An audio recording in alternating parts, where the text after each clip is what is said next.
बिहार के बक्सर लोकसभा सीट का समीकरण भी कुछ अजीब है। यहाँ पर राजनीतिक उतार चढ़ाव भी बड़े ही कुटिल तरीके से की जाती है। बक्सर में जिसने साधा सामाजिक समीकरण, उसी के सिर सजा जीत का सेहरा। रामायण में तड़का वध के लिए मशहूर बक्सर को कौन नहीं जानता है।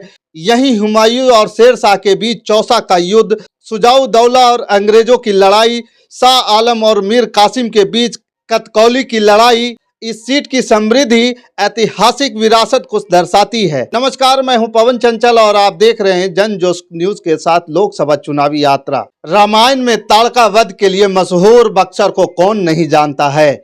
यही हुमायूं और शेरशाह के बीच चौसा का युद्ध, सुजाऊ दौला और अंग्रेजों की लड़ाई, शाह आलम और मीर कासिम के बीच कतकौली लड़ाई, इस सीट की समृद्धि ऐतिहासिक विरासत को दर्शाती है। ऐसे में यहाँ की राजनीतिक लड़ाई भी काफी और बेहद दिलचस्प रही है। राजनीति के दो दिग्गज और दोनों बाबा के नाम से मशहूर भाजपा के अश्विनी चौबे और राजद के जगदानंद सिंह लगातार 2014 और 2019 में आमने सामने रहे।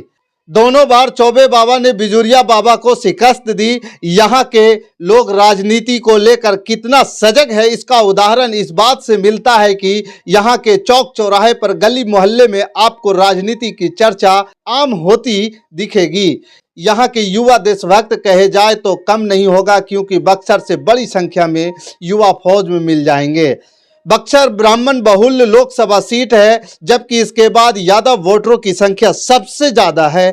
इसके बाद नंबर राजपूतों और भूमिहारों का आता है। हालांकि अश्विनी चौबे को लेकर बता दें कि वह भागलपुर से भी सांसद रह चुके हैं और यहाँ की जनता एक समय यह भी मानने लगी थी कि यहाँ से ज्यादा चौबे बाबा को भागलपुर का मोह रहा है।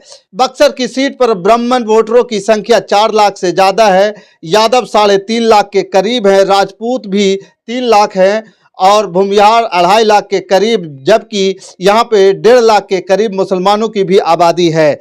बाकी कुशवाहा, कुर्मी, वैश्य, दलित और अन्य जातियां भी बड़ी तादाद में हैं। 6 विधानसभा सीट बक्सर, ब्रह्मपुर, डुमरांव, राजपुर, दिनारा और रामगढ़ को मिलाकर इस लोकसभा सीट का गठन किया गया है।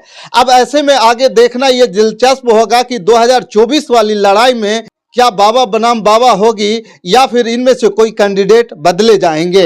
अब ये भी देखना दिलचस्प होगा कि यहाँ के मतदाता क्या इस बार आरजेडी को सहायता करती है या फिर से बीजेपी की झोली में ही सीट को डालेगी।